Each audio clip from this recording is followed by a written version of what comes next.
Vamos lá, pessoal, mais um ChurchCast. Olha, dessa vez aqui diretamente da Church Tech Expo aqui em São Paulo. E olha que maravilha, estou aqui recebendo meu amigo Robert Marques, cara da cultura do reino. Muito bom, meu irmão. Obrigado pelo convite. Bom te encontrar, né? Até agora foi tudo online, já teve um papo Sim. Ali também online e sempre acompanhando conteúdos. Eu acho que você também, né? Pelo que a gente estava conversando antes ali, acompanhando tudo que a gente está fazendo. Mas primeira vez ali, então você pode perceber que eu sou baixo e eu pude perceber que você é magro e tá tudo certo, né? Bem-vindo, meu irmão. Obrigado, é uma honra. Prazer. Muito bom. Bom, vamos lá, cara. Ou seja, acho que o tema já tá na estampa aqui da camisa dele, cultura do reino.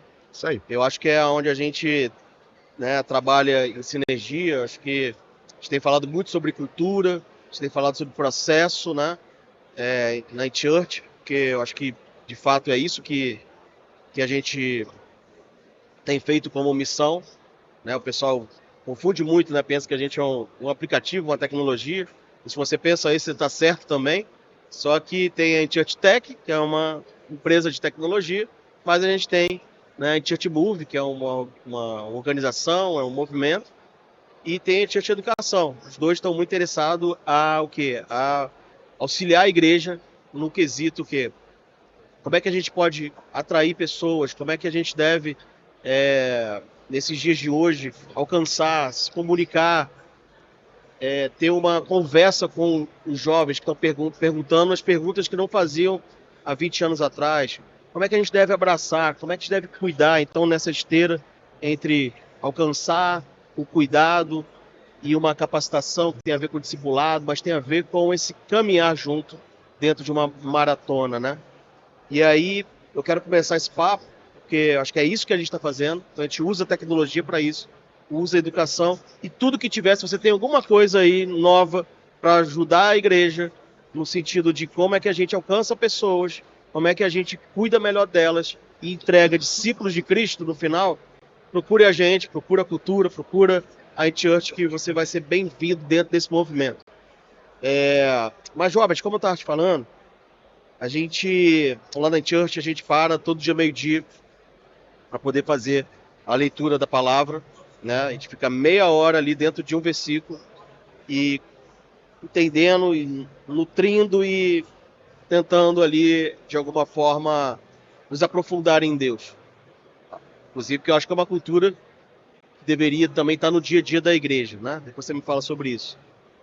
Só que aí, quinta-feira, a gente tem mais extenso, que é um louvor e adoração, a gente chama de Quinta Fire. Mas quando a gente começou com isso, de alguma forma, Deus me orientou, eu sem saber o porquê. Depois de um tempo eu fui entender o porquê, até nas palavras ali do pastor Paulo Borges Júnior. Consegui entender o porquê que a gente foi direcionado a nisso. Mas a gente foi direcionado a ler Atos 2. E aí, nessa leitura, a gente passou 2 vezes, versículo a versículo, tentando entender as vírgulas que estavam ali. E a gente entendeu que aquilo era um processo de uma igreja saudável. Todos juntos num lugar, derramado o Espírito Santo. Pedro, então, tem a responsabilidade do primeiro passo, né? Queria que você falasse sobre a responsabilidade dos jovens hoje, em termos de ser servo e ser voluntário. Então, Pedro ali se levanta com muita autoridade e responsabilidade, e ele vem com uma pregação que aponta o dedo mais do que mima. E aí você vê que a continuação disso é continuar a andar junto. Sinais e maravilhas aconteciam no meio deles, as doutrinas dos apóstolos e tal. E aí você vê que lá no 47 termina com Deus acrescentando pessoas dia a dia. Então, quanto a church, a gente falou, cara, é isso que a gente precisa auxiliar a igreja a viver. Como ela vive a cultura de Atos 2 nos dias de hoje. Porque esse é o ponto. Como é que a gente anda junto e anda com as pessoas nos dias de hoje? Lá atrás, talvez a gente poderia falar, poxa, será que a gente pode comprar um sítio e anda todo mundo junto? Né? Mas hoje, como é que a gente faz isso? E a gente entendeu que tanto é um processo em que a igreja precisa viver, quanto, e aí claro, no Atos 3, Atos 4, a gente aprende, né, com os problemas da igreja, a gente aprende como lidar com cada situação. Mas a gente entendeu que é um processo de uma igreja saudável. Se você não está olhando para isso, você deveria olhar. Mas a gente entendeu que também precisa ajudar a igreja a desvirar Atos 2. Porque parece que a gente não entendeu Atos 2, ainda virou o contrário, que é vamos acrescentar pessoas dia a dia e se der tempo, a gente deixa o Espírito Santo dar uma palhinha. Então a gente falou, cara, acho que a gente vai precisar ajudar, e não generalizando, é claro, mas ajudar a igreja a desvirar Atos 2. A gente precisa estar todo mundo no lugar, seja qual for ele. E aí a gente cria um espaço para, de repente, se de repente Deus é engraçado, né? Curioso, né? Engraçado, é curioso. De repente, mas não tinha um de repente, tinha uns princípios atrás, né? De andar todo mundo junto, como é que estava o coração. E você que fala tanto de cultura, eu queria que você comentasse sobre isso, sobre esse processo, sobre princípios do reino, que a igreja talvez hoje, na altura dos seus 16 milhões de desigrejados, precisa falar, opa, a gente ganhou, mas a gente perdeu. E a gente, talvez, nesse processo de expansão da igreja, talvez a gente precisa colocar também a reconexão com as pessoas, né? Queria que você comentasse sobre tudo isso aí. Perfeito. É um assunto que está na minha mente muito fresco, né? Porque a gente vem de uma série na igreja falando sobre Pentecostes, e nós estamos no período da igreja onde precisamos trazer esse assunto para a mesa. Acabamos de passar pela Páscoa e agora a gente está no período de Pentecostes, né? Pentecostes ele significa 50 dias, festa das semanas. E Jesus fala para eles não saírem de Jerusalém. Antes eles serão revestidos de poder para serem testemunhas. Vale a pena observar esse background para a gente entender o que está acontecendo, o que aconteceu naquele período, o que está acontecendo hoje. Então, Jesus ele dá uma ordem.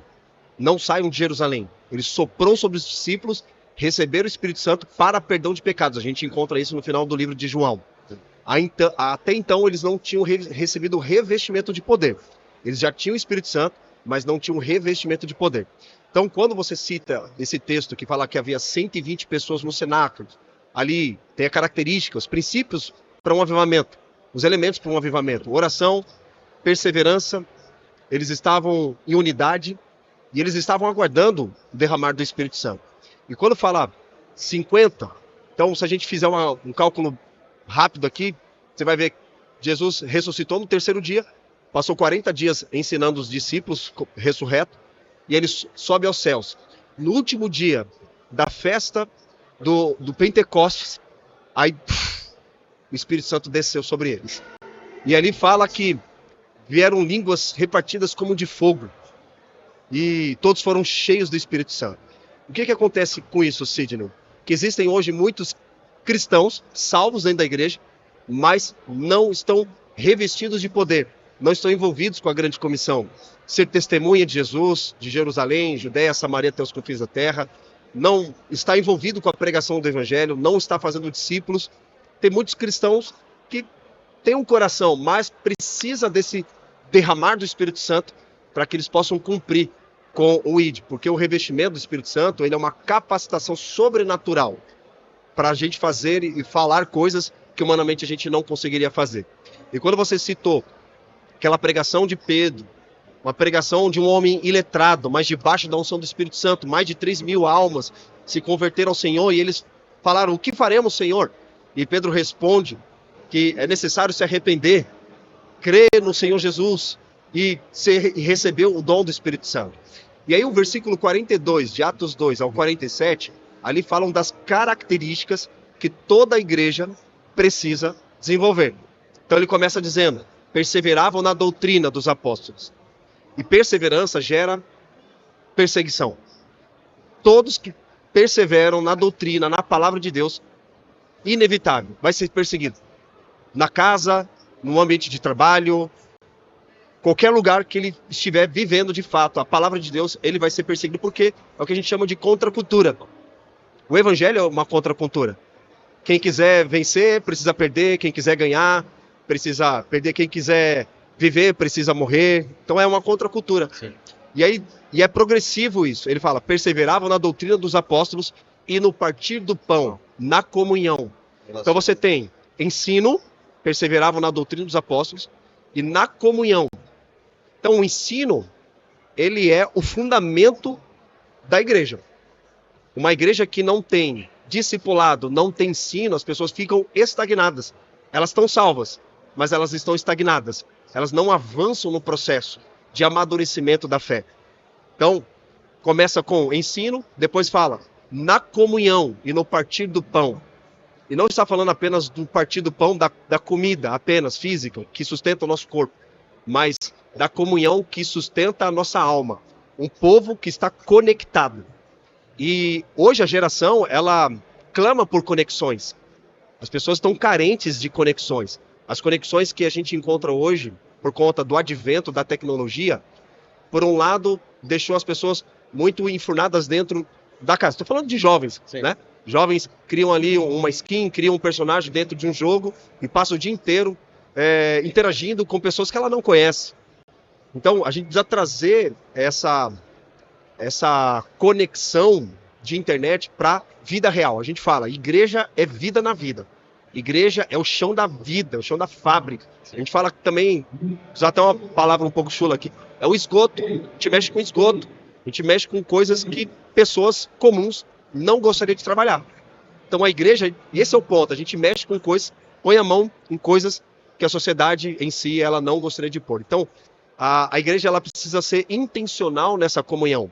Não esperar, por exemplo, alguém falar assim, vai lá na minha casa, ou pô, o pastor nunca me chamou para fazer alguma coisa. A gente precisa preparar a mesa, sem esperar que o outro faça alguma coisa. A gente tem que ser intencional na comunhão. E para quem vive em contextos urbanos como o nosso, é cada vez mais raro esse tempo de comunhão, de conexão. Então a gente precisa criar pontos de conexão, não de atividades, mas de conexão, onde essas pessoas possam ter esse crescimento mútuo. Então fala na comunhão e no partir do pão e nas orações. E fala, também ele vai dizer o seguinte, o texto ele vai ser progressivo ali. Ele fala assim, que eles compartilhavam os seus bens, para que não houvesse nenhum necessitado. Então aqui a gente entra no terceiro ponto, que é serviço. Eles serviam uns aos outros com seus talentos, com o seu tempo e com seus recursos. Uma igreja que está envolvida em servir e não em ser servido, né? A gente fala muito sobre isso, sobre pessoas que vão para um ambiente eclesiástico para consumir. Então ela vai lá, quero ouvir uma palavra, quero participar do louvor, mas eu não quero me engajar, eu quero só ser servido, não quero me envolver com nada. Isso a gente chama de, talvez seja um cristão, mas é um cristão meia boca. Né? O John Stott, ele faz um pouco dessa diferença entre um cristão e um discípulo radical. Um cristão normal, ele faz acepção de áreas que ele quer se envolver, desde que isso não tire ele da zona de conforto. Agora, um discípulo radical não.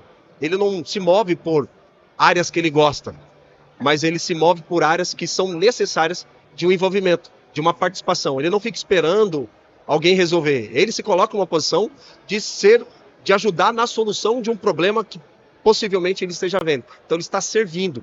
Ele está com o coração de servo. E a gente precisa ter esse coração de servo. Né? Esses dias, por exemplo, foi um assunto muito falado na rede social sobre obreiro, voluntário, né? Não importa a nomenclatura. O que importa é que você esteja servindo com entendimento. Por que você está servindo? Ou você está servindo por servir? Quem te chamou para servir? Quem te chamou para servir? É a maior pergunta que deve ser feita. E também, pelo qual motivo você está dando a sua vida? Por exemplo, como que eu explico isso? Eu assisti um documentário no Netflix de um repórter que, na época lá do Vietnã, ele foi até o Vietnã e fazer entrevista com soldados. E chegou diante dos soldados americanos e perguntou: o que vocês estão fazendo aqui e por que vocês estão aqui? Sabe qual foi a resposta dos soldados? Não sabemos. Apenas obedecemos a uma ordem dos políticos, mas não sabemos contra que inimigo nós temos que batalhar e pelo que nós precisamos batalhar. Só sabemos que a gente tem que matar alguns Vietcongs. Então eles não sabiam o motivo, o propósito para o qual eles estavam combatendo. Então, precisa saber qual o propósito para você estar servindo. E lá na comunidade local a gente fala, a partir do momento que você dá o seu sim, esse sim já não pertence mais a você. Porque senão o cara vai ficar com aquela coisa, com aquele cristão meia boca, né? Eu quero servir na área que eu gosto, do jeito que eu quero, no tempo que eu quero. Então é melhor nem servir, porque não tem propósito no que você faz. E aí, o que acontece? Se esse cara não tiver entendimento, ele lá no final, ele vai dizer o seguinte: só me usaram. Eu me senti usado. Por quê? Ele não entregou o coração antes da mão. O nosso coração, como diz lá no livro de Reis, um soldado falando para outro soldado, o seu coração é reto para o meu coração, como o meu coração é reto para o teu? E ele estava numa carroça. E aí o soldado respondeu, sim. Então pegou pela mão e fez subir até a carroça. Então antes de ter a mão, primeiro ele alinhou o coração estava alinhado. Então o serviço estava literalmente com propósito. E esse é o terceiro ponto. O quarto ponto que ele aborda é a questão de relacionamentos saudáveis. Então, como a gente estava falando anteriormente, todos na igreja são irmãos, mas nem todos são amigos. Então, dentro de um discipulado, a gente trabalha 3 pilares, como eu estava abordando, que é o ensino, a construção de uma amizade e a prestação de contas. E Deus fala que ele não revela os seus segredos aos que ou melhor, ele revela os seus segredos aos que os temem.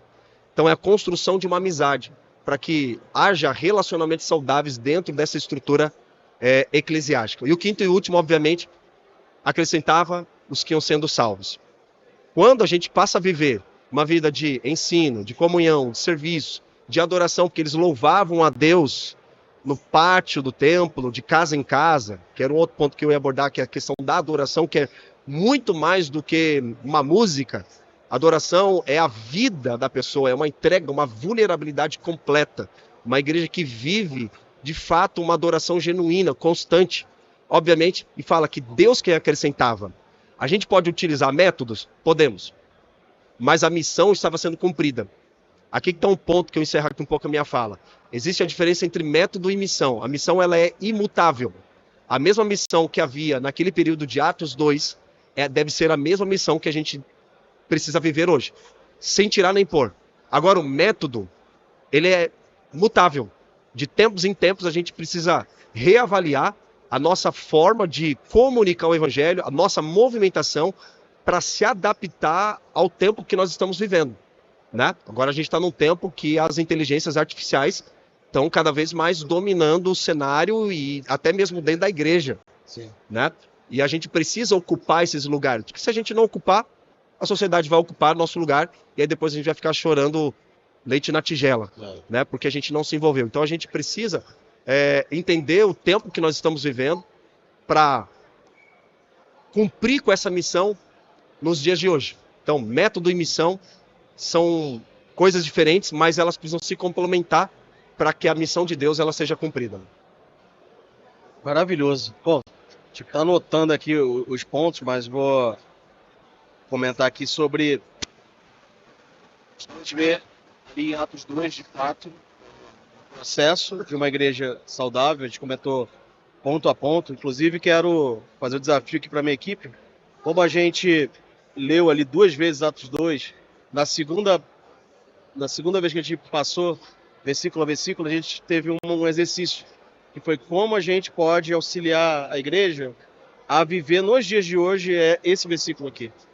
E aí, você que comentar aí, quer o resumo, a gente vai mandar para você então esse resumo de como viver Atos 2 dos dias de hoje. A gente começou a colocar lá, poxa, imagina se fosse isso, imagina fazer dessa forma, né? Então a gente quer mandar para você também, independente se você está com a gente como em church ou se você também não está.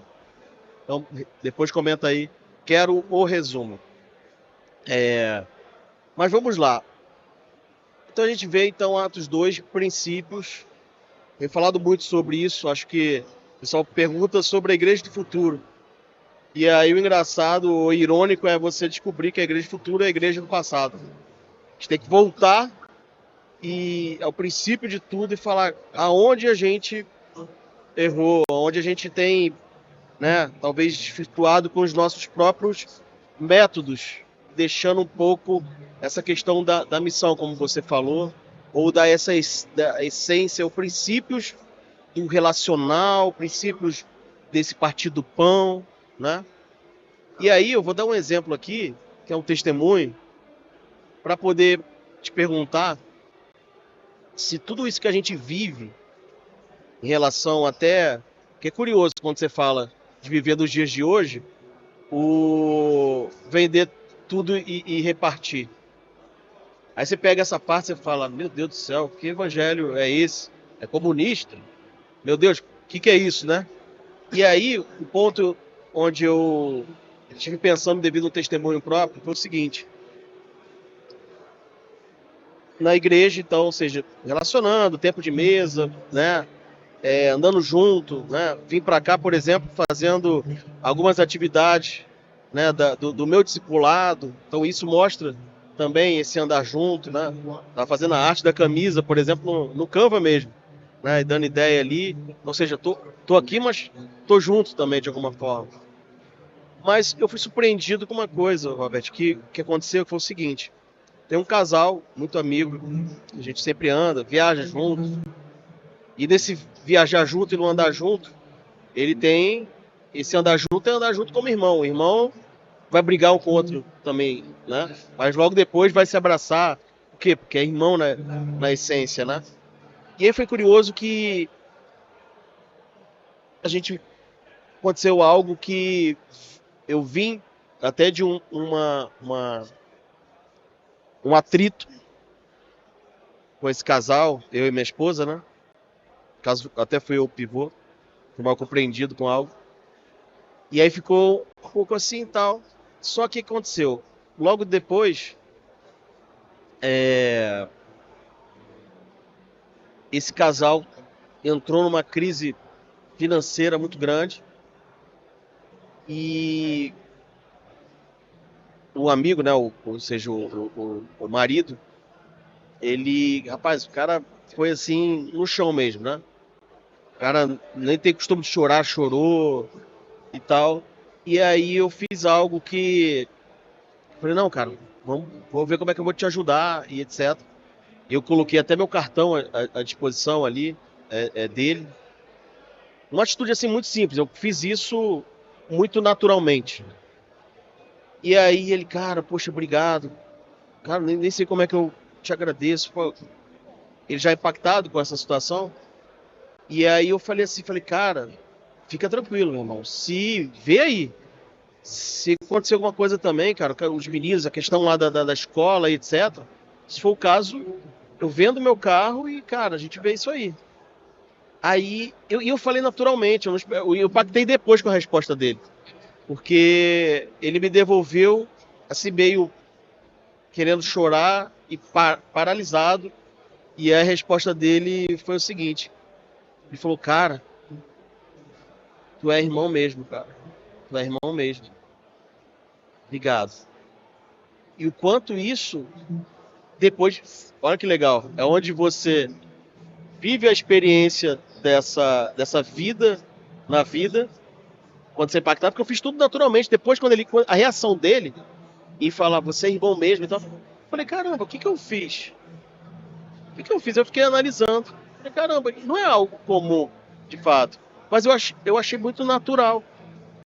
E aí, talvez isso Por que eu falei tudo isso? Para poder falar se essa parte já não é fruto também de todo esse ensinamento, de toda essa... Você falou ali da adoração, da restauração da adoração como sacrifício e etc. O que a igreja está faltando em princípios e processos de ensino e etc. que vai construir cristãos dessa forma. Que se surpreende com a sua própria atitude, porque eu me surpreendi com a minha própria atitude, né? Eu não estou querendo contar essa história, querendo ser o cristãozão da última bolacha. Mas é porque eu aprendi com isso. Eu falei, cara, o que eu estou fazendo? E eu fiquei pensando justamente nisso. Será que isso não foi gerado em mim? Porque se em nós a gente vai proteger o nosso patrimônio, em nós a gente vai falar, caramba, graças a Deus é com ele e não comigo, né? Sim. E aí eu sou surpreendido com a atitude dessa que me ensina e ensina ele. E é isso que é depois o que a gente fala sobre estar aberto a isso, né? Então, fica esse testemunho e queria que você comentasse isso, como de fato, como é que a gente traduz os dois para os dias de hoje? Porque se a gente lê nisso, a gente pega esse trecho e fala, caramba, vão querer mexer no meu patrimônio. Se a gente pega ali, por exemplo, e viveu juntos, a gente fala, caramba, vamos morar no sítio? Como é que a gente, na tua visão, Robert, como é que a gente traduz Atos 2 sendo vivido numa cultura para os dias de hoje? O que a igreja que está nos ouvindo aqui precisa falar, caramba, como é que eu nunca pensei nisso? Como é que é isso? Começa ali pela restauração da adoração, né? Queria que você comentasse, por exemplo, quando a gente fala de restauração da adoração, eu queria que você comentasse, por exemplo, quem está subindo nos altares para adorar, que processo a gente tem para entender quem está subindo. Perfeito. Bom, tudo isso é reflexo do derramar do Espírito Santo. Né? Uma igreja que não tem o mover do Espírito Santo, ela se torna uma igreja mundana, vazia. E superficial.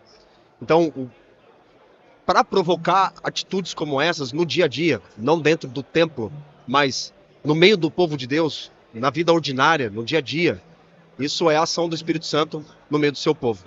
Então a gente não pode tirar esse mérito. Né? E isso, para os dias de hoje, precisa ter uma igreja que a gente tem 3 pilares na comunidade. Assim como a InChurch tem 3 pilares, a gente trabalha com os 3 pilares, né? Que a gente chama de o processo pela qual Deus imprimiu aquela identidade naquela comunidade. A gente começa com a adoração. A adoração tem a ver com a devoção a Deus. Não apenas fazer um devocional, mas ter uma devoção. Porque tem muita gente que faz devocional, mas não tem devoção. Devoção é adoração, é uma entrega, uma vulnerabilidade. Adoração não é música. Não é música. Deus só, não... talvez, né? É que assim, tem gente que oferece música para Deus, mas não oferece adoração. Eu preciso oferecer adoração através da música. Eu ofereço adoração a Deus através de lavar a louça, passar uma vassoura no chão de casa, servir a igreja, pregar, cantar, acolher. Isso é adoração. Adoração é muito mais, infelizmente ainda tem pessoas que pensam que vamos adorar a Deus, levante suas mãos, vamos cantar uma música. Não, isso é uma das expressões da adoração. Então, adoração é a devoção a Deus, a entrega, a vulnerabilidade, uma vida de adoração. Romanos 12 fala sobre isso. Que a gente precisa entregar os nossos corpos como sacrifício vivo, santo e agradável a Deus, que isso é um culto racional. Por mais que nós tenhamos o Espírito Santo, nós precisamos todos os dias mortificar a nossa carne, renunciar a si mesmo todos os dias, tomar a cruz para seguir a Cristo. Então, uma vida de adoração a Deus me leva ao segundo pilar, falando especificamente da nossa comunidade, que é edificar os cristãos. Então temos adorar a Deus relacionado ao Senhor e edificar os cristãos. É o relacionamento. Eu preciso ajudar outras pessoas também a crescerem espiritualmente, através de ensino, através da comunhão, através do partir do pão, sentar na mesa, compartilhar do evangelho. Porque da mesma forma que eu cresço espiritualmente, eu preciso também ajudar os outros. Aí entra o discipulado. Né? Tem muita... Jesus não disse, vão e façam convertidos apenas. Ele diz, vão e façam discípulos. E fazer discípulos tem a ver com aqueles 3 pilares que eu abordei, que é ensino, amizade, prestação de contas. E aí, essa edificação aos cristãos me leva ao terceiro, que é o ministério com relação ao mundo, a evangelização. Então, tenho uma igreja engajada em adorar a Deus, vai me levar em relacionamento horizontal, em edificar o corpo de Cristo, que a igreja vai se envolver com a grande comissão de pregar o evangelho para pessoas que não conhecem ao Senhor. Né? Então, esse processo todo nos dias de hoje, ele deve ser vivido, porque o Espírito Santo ele continua sendo derramado sobre toda a carne, e é uma promessa que continua vai até os dias que Jesus voltar. Jesus está fortalecendo a igreja, derramando do Espírito dele, para que sejamos capacitados, envolvidos com adoração, envolvidos em edificar os cristãos, envolvidos na evangelização do mundo. E isso envolve também a questão de compartilhar o evangelho com aquelas pessoas que não conhecem ao Senhor. Então, por mais que nós tenhamos um processo muito bem estruturado, não significa que é fácil. Você pode ter isso estruturado, mas precisa nos levar à parte prática do dia a dia. E para que haja a parte prática do dia a dia, a liderança precisa dar um exemplo. Se a liderança não estiver vivendo isso, não há possibilidade de engajar toda a igreja. Porque às vezes o líder ele fala assim, não, a igreja precisa viver isso. Mas peraí. Eu ia te perguntar exatamente isso. Porque você fala de ensino, mas ensino parte da onde? Eu falo, precisa andar, partir o pão. Você vê isso como algo que parte do púlpito e espera que a igreja se espelhe no púlpito? Ou você acha que é algo que todos precisam entender e todos precisam, de alguma forma, ensinar? Principalmente ligado ao ensino, para ficar algo mais prático, né, sim, também. Sim, que é o líder, qual é o objetivo da liderança? Levar as pessoas do ponto A ao ponto B. Mas antes de levar as pessoas do ponto A ao ponto B, ele já precisa estar vivendo aquilo, que eu chamo de encarnar a palavra, porque você tem uma informação, mas não tem uma revelação. Você fala sobre Deus, mas não fala com Deus. Então, esse é o ponto, eu vejo que é um dos grandes desafios da liderança hoje em dia. A gente sair desse campo teórico, muito bem estruturado, muito bem organizado, e viver de forma prática. E viver de forma prática é muito desafiador. Muito desafiador. Ainda mais quem vive em contexto urbano como o nosso, é mais desafiador ainda. Porque, além, por exemplo, a maioria dos pastores hoje, eles têm família. Então ele precisa ter esse equilíbrio do quanto de tempo ele se dedica aos membros da igreja e o quanto de tempo ele se dedica à família. Às vezes ele se dedica a tanta família que abandona o povo. Por outro lado, aquele que abandona o povo e se dedica com a família. E aí o líder ele precisa ter essa sensibilidade. Eu posso colocar aqui um dos dons mais raros da igreja hoje, que é o dom do discernimento. Discernir o ambiente e saber como agir. Né? Os filhos de Issacar faziam muito bem isso. Os filhos de Issacar discerniam os tempos e o modo de agir. Então, antes de você saber como você agir, você precisa discernir o tempo que você está vivendo, a sua movimentação, fazer pausas para saber, cara, a gente faz feedback, a gente tem a cultura do feedback lá na comunidade. E a cultura do feedback precisa ter. Porque se você não tem a cultura do feedback, não tem comunicação. A palavra Babel significa o quê? Confusão. E onde tem confusão, não tem comunicação. E quando não tem comunicação, todo mundo sai fazendo o que der pela telha e aí vira uma desordem. O que na verdade deveria se tornar um organismo organizado, se torna uma desordem. E é o desafio. O líder ele precisa ter esses princípios. Porque se o líder não imprime essa cultura dentro da comunidade, não adianta cobrar dos liderados. Por exemplo, quando a gente fala de cultura, né? A gente suspeito para falar de cultura. Por exemplo, um líder da igreja chega atrasado no horário do compromisso. E se o líder que está liderando essa pessoa trata isso como uma normalidade, ele estabelece um padrão. Todo mundo vai. Que é normal. Não, é normal chegar atrasado. Então, o líder ele precisa ter essas características fundamentais de liderança, não apenas para fazer uma boa gestão, e não apenas para fazer uma boa estratégia, mas ele precisa ter a unção de Deus para inspirar pessoas. Tem um livro do John Maxwell, que ele fala sobre os 5 níveis de liderança, o último livro que ele fala sobre inspirar pessoas. É as pessoas verem em você não apenas uma credibilidade, mas ver a autoridade que Deus derramou sobre a sua vida, a ponto de Paulo dizer, sejam meus imitadores como eu sou de Cristo. Porque eles viam em Paulo não apenas um discurso, mas era a vida na vida. Então, Paulo, ele tinha credibilidade com as pessoas e também ele tinha a autoridade de Deus. Você pode ter autoridade, mas pode perder a credibilidade. A credibilidade são maus comportamentos, maus hábitos, pecados. E você trata isso com uma normalidade, por mais que você tenha autoridade dada por Deus, as pessoas já não olham para você com credibilidade, com respeito, né? E aí a liderança ela precisa criar essa cultura de vida com Deus na prática. Vamos orar? Vamos orar. Vamos adorar de verdade. Vamos evangelizar de verdade. É encarnar a palavra, né? Tanto é que o verbo se fez carne. João Batista encarnou a palavra de Deus. Eu sou a voz do que clama no deserto. Então a liderança ela precisa abraçar essa cultura de viver na prática aquilo que está sendo liberado no púlpito, né? Porque vamos lá, uma pregação de culto, ela é confortável, as pessoas estão indo lá para te ouvir, né?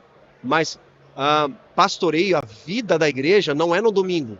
A vida da igreja é durante a semana, nos grupos pequenos, no discipulado.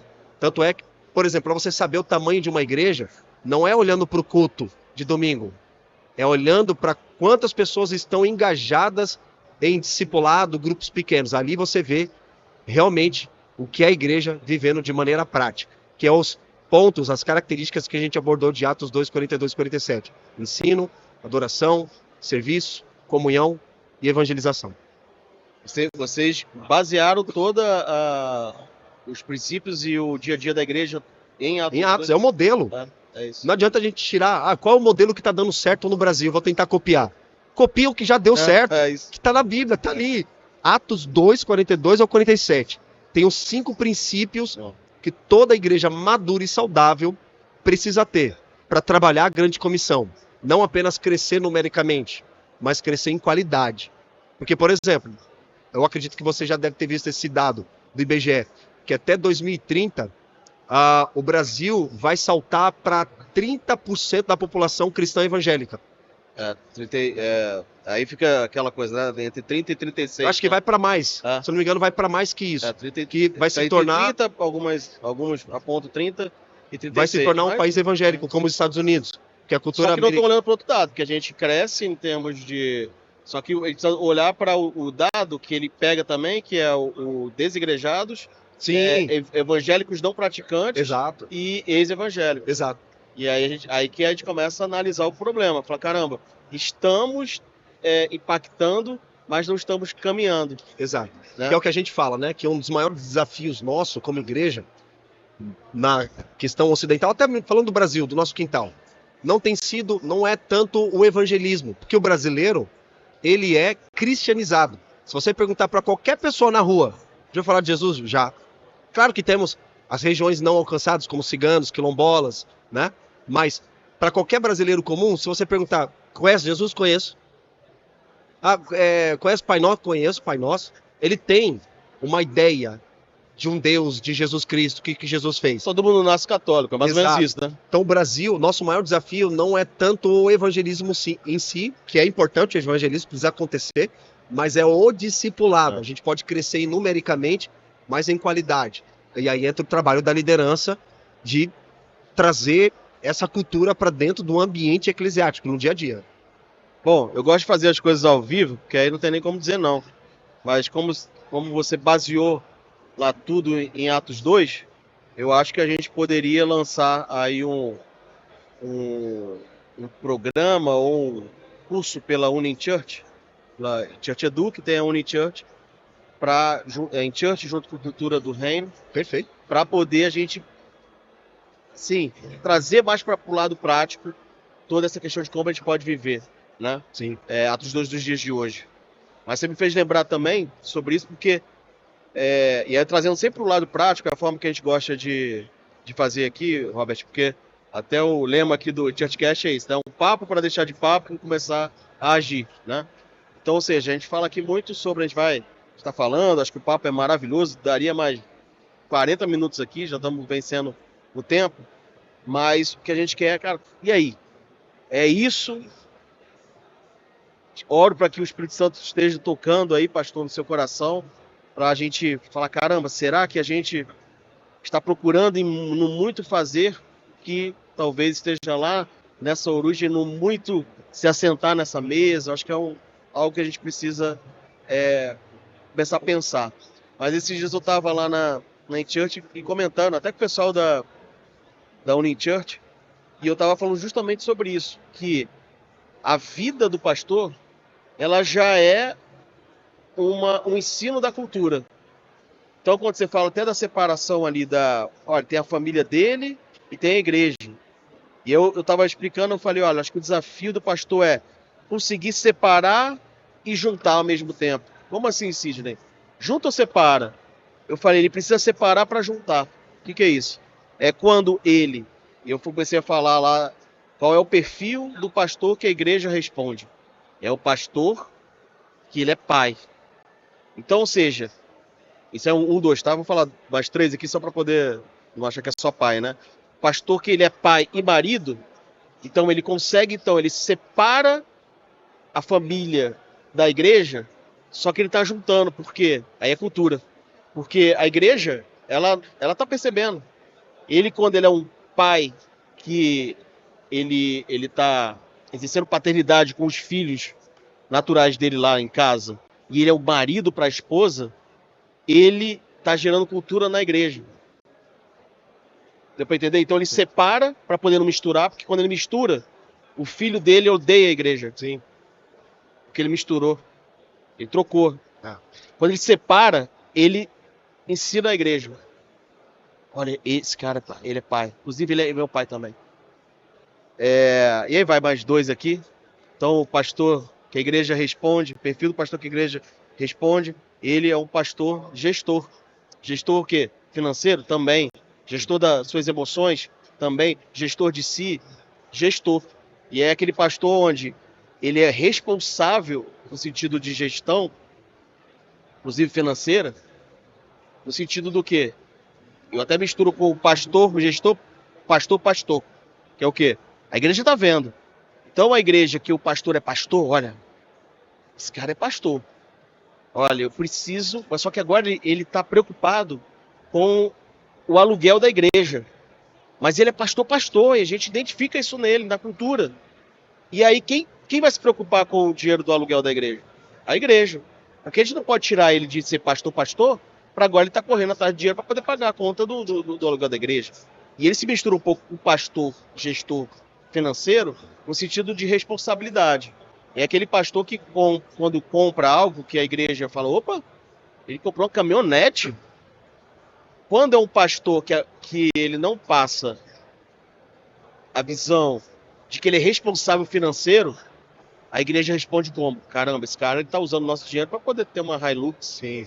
Agora, se ele gerou uma cultura de um pastor, gestor responsável e dele a verdade na palavra, quando olharem para a Hilux e falar, rapaz, o que vem por aí? Deve estar numa ação social para carregar muito alimento. Comprou uma Hilux. Entendeu? Então, ou seja, eu acho que a gente precisa olhar para voltar na verdade bíblica, na essência do chamado. Você falou lá sobre essa questão de voluntariado. Eu falei aqui do quem chamou, né? Quem chamou foi Deus ou quem chamou foi alguém em algum departamento, né? Então acho que são coisas que acho que esse podcast aqui tem parte 2 e eu já anunciei, aceita aqui o programa. Acho que é o programa de Atos 2, gerando uma cultura de Atos 2 nos dias de hoje, em church e cultura do reino. Tá fechado? Fechado. Ó, aqui é sempre ao vivo. E o local. Robert, últimas palavras. Foi muito bom te receber aqui, cara. Que bom. E, bom, já fizemos aqui até um acerto ao vivo. Então, fique ligado aí que a gente vai lançar, então, esse programa, o curso, qual é que seja o nome, para poder te auxiliar a viver nos dias de hoje essa cultura do reino, essa cultura baseada em Atos 2, na igreja do Novo Testamento. Eu acho que é isso que é a nossa base, né? Um alô aí, última mensagem para pastores, líderes que estão nos ouvindo. Primeiramente, quero agradecer a pessoa do nosso querido Sidney, pessoal do Time Church que fez esse convite. Estamos aqui participando da Church Tech Expo. Muito legal. E eu quero encorajar você, pastor, que está aí acompanhando todo o conteúdo da InChurch, você perseverar diante do chamado de Deus na sua vida. Como a gente citou aqui sobre as características que uma igreja ela precisa desenvolver na sua localidade, é você não ter apenas um campo teórico, mas você buscar viver na prática, sempre revestido com a autoridade do Espírito Santo. Quando a gente está envolvido com o Espírito Santo, todas as coisas acabam acontecendo. Se Deus usou um homem, Pedro, iletrado, que não tinha formação acadêmica, vamos dizer assim, mas ele estava carregado do Espírito Santo e ele pregou uma mensagem que converteu milhares de pessoas. Então, se colocar nesse lugar. Se você estiver vazio do Espírito Santo, se encher do Espírito Santo, ser revestido de autoridade e poder para você pregar com ousadia, você liderar a comunidade com ousadia, fazer uma gestão com ousadia, para que o reino de Deus possa avançar através da sua jornada. Maravilhoso. Gente, você que gostou então desse conteúdo, compartilhe com líderes, pastores. Já ativa o sininho aí para toda vez que a gente subir, tem muita coisa que vem por aí também. Pedro já fez também vários podcasts aqui. Nos siga também e compartilhe no Instagram, siga a gente lá no Instagram. E como eu te falei, a gente vai lançar então, né? Não tem nem como dizer não. E então, falei que você pode comentar ali, eu quero o resumo, mas agora que você também quer o programa, bota também quero o programa, e a gente também vai entrar em contato com você, tá bom? Até o próximo em Churchcast. Deus abençoe tua vida e o teu ministério.